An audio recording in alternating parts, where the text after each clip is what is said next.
De retour sur ce plateau, mesdames et messieurs, vous venez donc de suivre le micro-trottoir réalisé par Fatoumata Bintabari et Djibril Kaba Kamara. Mesdames, vous avez également suivi avec nous ce micro-trottoir voilà, qui parle un peu de ce que pensent les femmes par rapport à cette 8 mars. Qu'est-ce que vous en pensez, vous? Quand on a parlé de fête, j'ai dit le 8 mars n'est pas pour moi une fête.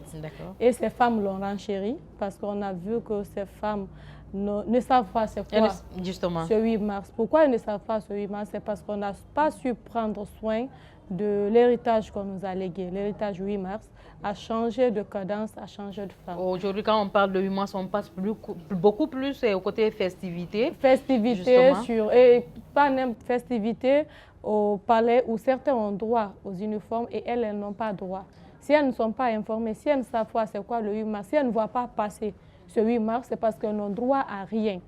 Et ça remet en cause toujours à quoi sert réellement ce 8 mars, parce que ce qui devrait servir à faire un point, à faire une remise en question, justement, à se dire, ok, tel a été fait, tel n'a pas été fait. Peut-être que si les autres reçoivent des uniformes, les autres n'en reçoivent, qu'est-ce qu'elles doivent recevoir, comment les impliquer? Alors que c'est elles qui font réellement quelque chose, ces femmes. Si elles ne savent pas, ce n'est pas qu'une, ce n'est pas deux. Et ce que je dois remarquer, ces femmes sont à Conakry. Le palais est à Conakry. Elles ne sont pas informées.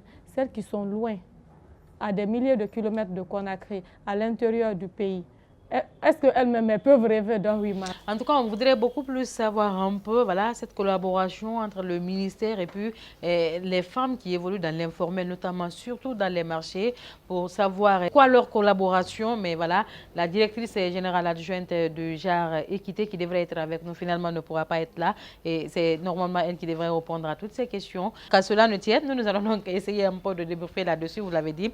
Aujourd'hui, ces femmes qui sont dans de telles situations ont beaucoup plus besoin de soutien voilà, dans leur secteur d'activité. Parce qu'il faut reconnaître, celles qui sont dans les marchés aujourd'hui, c'est elles qui tiennent au fait l'économie de la Guinée. Bien sûr, bien sûr. Elles ont parlé de leurs problèmes. Il y a quelque chose, je ne sais pas, on a là où... Ce qui est d'ailleurs un droit, hein? Oui, quand ils ont parlé de cela, aujourd'hui, on a senti, quand ces femmes n'avaient pas leurs marchandises à Conakry, mais c'est le panier de la ménagère, c'est le prix qui flambait. Ça, on l'a senti, tout le monde l'a ressenti. Il se peut qu'au moins, peut-être que moi, je n'aille pas au bureau, qui va le savoir, ma collaboratrice ou quelques personnes, ou je peux rester peut-être même à la maison. Qui ça passe inaperçu. Même qui sont dans les bureaux, qui occupent des hautes fonctions, mais qui peuvent ne pas aller au bureau, qui peut sentir cela. En tout cas, leurs collaborateurs peuvent s'en ressentir, mais ce n'est pas le pays qui va ressentir cela. Mais elles, quand elles ont été en manque de leurs marchandises, quand ils ont perdu, quand ils ont... Ça criait partout. Ça criait partout, partout. Même madame, peut-être si elle ne part pas au marché, la bonne qui part revenir à dire ce qu'on avait l'habitude de donner ne suffisait plus. Ou même si ça suffisait, ça a beaucoup changé. Il fallait beaucoup réduire certaines choses. Donc ces femmes doivent être réécoutées. Oui, je sais aujourd'hui que la ministre de l'autonomisation et les droits de la femme, elle fait son possible pour s'impliquer pour la cause de la femme. J'ai eu la chance de participer à une réunion où son inquiétude était beaucoup plus cela. Comment impliquer ces femmes, comment redonner aujourd'hui une autre image. Au 8 mars, ça j'en suis témoin parce que j'ai insisté, j'ai vu son cri de cœur. Elle fait son mieux, mais on ne peut pas changer aussi des choses en un claquement. Bien sûr, ça demande des processus, justement. Même si tu es ministre ou bien tu es président, c'est vrai, la volonté est là, mais il faut accompagner la volonté. Et ce n'est pas un travail aussi d'un seul jour. Ce n'est pas un travail d'un seul jour, c'est un travail, je dirais, quotidien aussi, petit à petit. Peut-être que les pas qu'elle va essayer de faire aujourd'hui ne pourront porter que dans 5 ans ou bien dans 10 ans. Il faut voir ce côté-là. Parce qu'on fait quelque chose, le résultat n'est pas immédiat, comme ce que beaucoup pensent. Alors, Madame Condé, vous également, vous avez suivi ce micro. Il y a des femmes aujourd'hui, au-delà donc de savoir une idée sur le 8 mars, elles partent plutôt du port de bavette. Voilà. Elles ne supportent plus cette situation. Est-ce que cette journée également ne devrait pas être une occasion pour les autorités de faire une descente, par exemple, dans les marchés pour sensibiliser ces femmes par rapport à la crise que le pays est en train de traverser? Merci. Concernant cette question, je me dis, ce que les femmes ont dit, c'est effectivement touchant. Mais cette journée du 8 mars ne devrait pas juste servir à, comme je l'ai dit, à faire des fêtes où on doit s'habiller en uniforme, manger, danser. Mais plutôt, c'est une journée où on devrait s'approcher plus de ces femmes pour s'enquérir un peu de leur réalité au quotidien, essayer de voir leurs difficultés, en quoi on peut les accompagner et faire ces pistes de solutions. De telle sorte que si cette année on s'approchait de ces femmes et qu'on voyait leurs cris de cœur et qu'on prépare dans le futur comment faire changer la donne, que l'année qui suit, que ces femmes qui ont été touchées cette année par ces micros ou ces institutions voient un peu l'amélioration dans ce qu'elles font. Et d'un côté aussi, ce n'est pas seulement ce jour-là qu'on doit profiter pour faire la sensibilisation. D'accord, ça doit être un travail de tous les jours. Un travail continu, un travail de tous les jours. Parce qu'on doit amener ces femmes elles-mêmes à comprendre un peu l'intérêt de ce port de bavette pour qu'elles-mêmes elles puissent inculquer ça à leurs enfants, à leurs... Elles sont éducatrices quand même avant tout. Est une éducatrice. Donc, quand elle adopte une idée, c'est plus facile de faire passer le message. Donc, je me dis, ce n'est pas seulement ce jour qui pouvait être le jour pour sensibiliser, mais la sensibilisation, c'est un travail de tous les jours. Donc, on ne doit pas se lasser de ça. Vous pensez donc d'ailleurs voilà, aux femmes de Tayaki qui jusque-là encore voilà, n'ont pas accès aux soins de santé. Il faut qu'ils parcourir voilà, plus de 4 km pour venir vers Symphonia afin qu'ils puissent bénéficier des soins de santé. Tout cela sont des droits pour elles. Dans le pays profond, il y a des femmes toujours aujourd'hui qui n'ont pas accès aux soins de santé. Alors, nous allons donc continuer cette émission. Je le disais, Massiré, au fait, la mesure qui a été imposée par le gouvernement en 2020, par exemple, a provoqué une situation de précarité dans laquelle les femmes se sont retrouvées. Vous, quand même, c'était une période quand même très dure pour des entrepreneurs en un mot, il faut le dire comme ça. Comment est-ce que vous avez pu gérer ce passage? Le problème est qu'on est toujours là-dedans. D'accord. C'est qu'on est toujours là. Justement, sauf que les mesures sont beaucoup plus allégées aujourd'hui, contrairement à 2020. Mais bon, on est toujours là-dedans. On essaie juste de survivre. On essaie d'être résiliente. Mais après, on s'est adapté aussi à d'autres choses parce que la réalité obligeait. Je le disais, en tant qu'entrepreneur, jeune entrepreneur, je dirais, quand je parle de jeunes, pas que de moi, mais la jeunesse de... Justement. C'est qu'on nous a carrément tués. La Covid nous a carrément tués parce que c'est quand même l'événementiel. Et s'il y a des secteurs qui ont été affectés, il n'y a pas plus que l'événementiel, le transport et tout. Donc, surtout en tant qu'aussi jeune entreprise qui cherchait son chemin, ça nous a impacté. Hein. Ça a été très, très, très, très impactant sur nos activités. Okay. Si on commençait à faire quelque chose un peu, il y a d'autres, il y a Ebola qui vient s'ajouter à la Covid. Donc, tout ça fait qu'on essaye de survivre, mais c'est ça aussi l'entrepreneuriat, c'est ça aussi l'entrepreneur. Il y a toujours des périodes de vache maigre. Et c'est en ce moment où on se réinvente. Parce qu'aujourd'hui, on doit beaucoup plus penser à se réinventer. Nous, on a pu ajuster certaines choses, faire certains événements en ligne. On a fait des webinaires en ligne.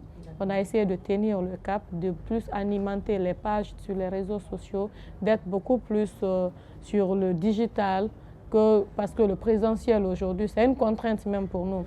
Le présentiel aujourd'hui, c'est assez limité. Mais c'était ça le problème. Jusque-là, on essaye de survivre à la Covid, mais jusque-là, on ne sait pas. L'autre problème est qu'on ne sait pas de quoi demain est fait. Parce que... on attend de voir. Pour la COVID. Donc jusque-là, on se réinvente à chaque situation, on s'adapte, on se réinvente à chaque niveau, on s'adapte, on se réinvente. C'est vrai que ce n'est pas assez dur comme 2020. Ça a été très brusque aussi. On n'était pas assez préparés, mais ça nous a pris du temps pour s'adapter et se réinventer. Donc, résilience oblige. On doit continuer beaucoup plus à s'adapter, à se réinventer au fur et à mesure. Mais sinon, la stabilité, là c'est... On ne connaît pas l'avenir. Justement, on ne sait pas voilà, qu'est-ce que demain nous réserve. Mais voilà, parlez-nous un peu de ce travail digital à la maison. Et comment cela se passait? Est-ce que c'était facile à gérer avec l'entourage? Parce que je me dis, quand la femme elle est au bureau, elle est beaucoup plus concentrée. Mais une fois, voilà, ce travail à la maison, du coup, tu es partagé entre plusieurs choses. Alors, tu le gérais comment toi? C'est un peu comme tout le monde. Déjà, à la maison, ce n'est pas que ta maison. On est en famille, chacun a droit. Et quand toi, tu es là, tu es derrière ton ordinateur et tout, ça se fait que quelqu'un vient, même quand tu mets le micro sur mute ou bien quoi. Après, il y a quelqu'un qui vient qui est en train de te parler. Tu ne veux pas déranger les autres là-bas. Tu coupes d'abord la vidéo. Tu fais...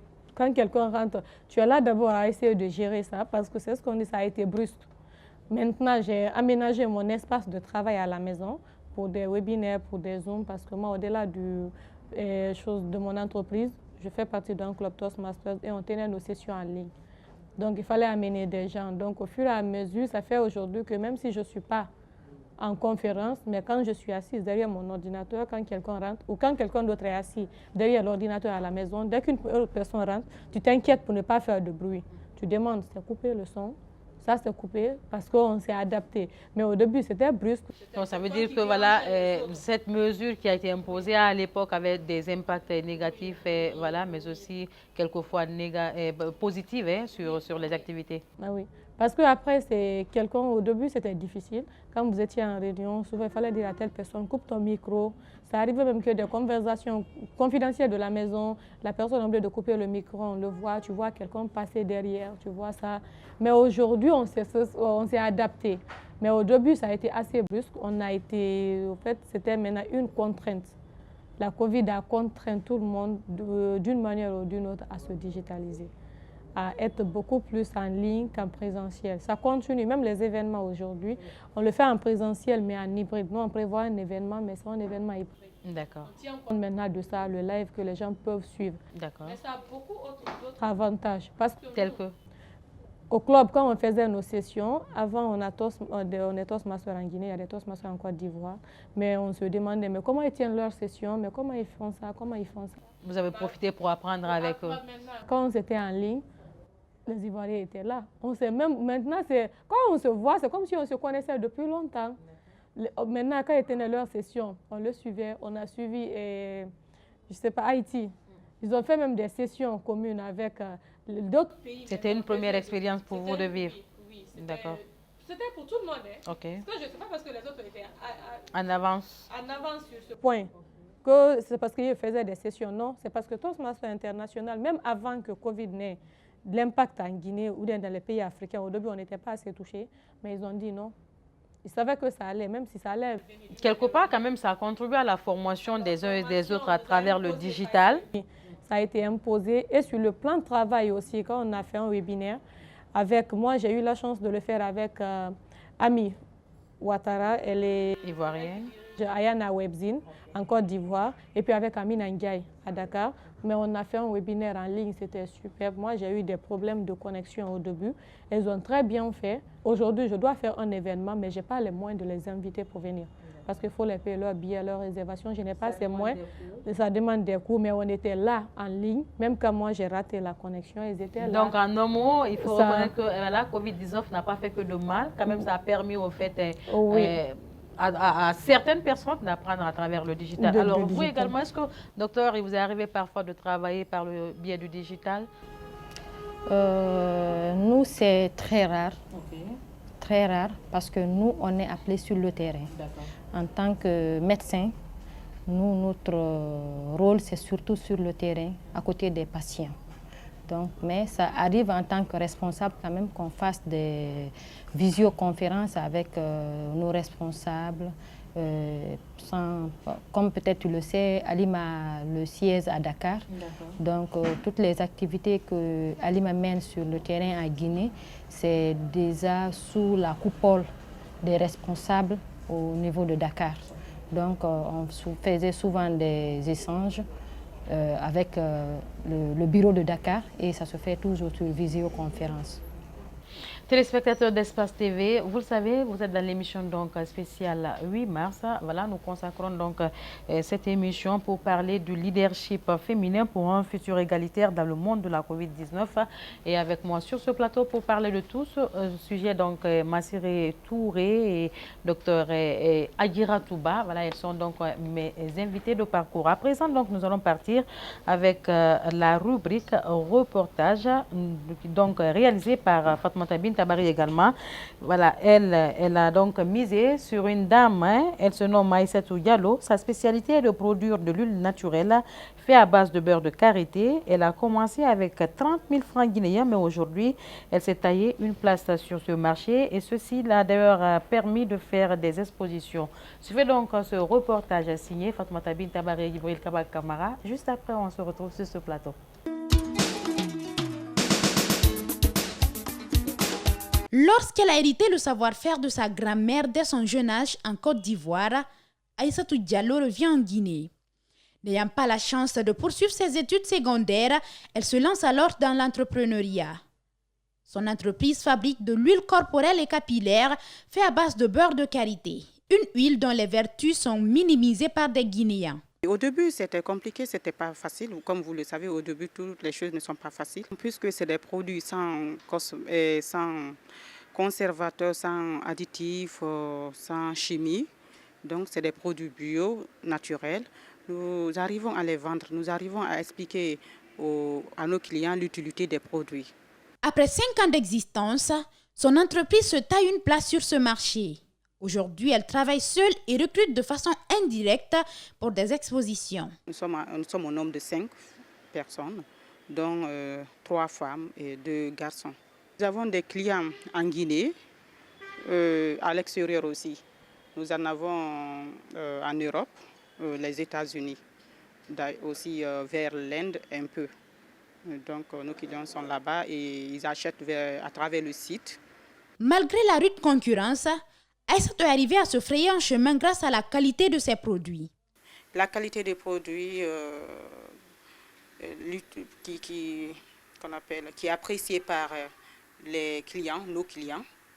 Voilà, le service à temps des clients. Et vu qu'ils ont des résultats, des bons résultats, donc ça nous donne plus de courage. Son succès et son autonomie, cette fille doit à sa bravoure et sa rigueur, des valeurs qui lui sont chères. De cosmétiques pour tout genre, des nouveaux enfants, des nouveaux-nés jusqu'aux personnes âgées. Donc c'est des produits qui n'ont pas, c'est des produits bio, parce que qui n'ont pas de chimie à l'intérieur, ni d'additifs, ni conservateurs. Le conservateur que nous utilisons, c'est le miel.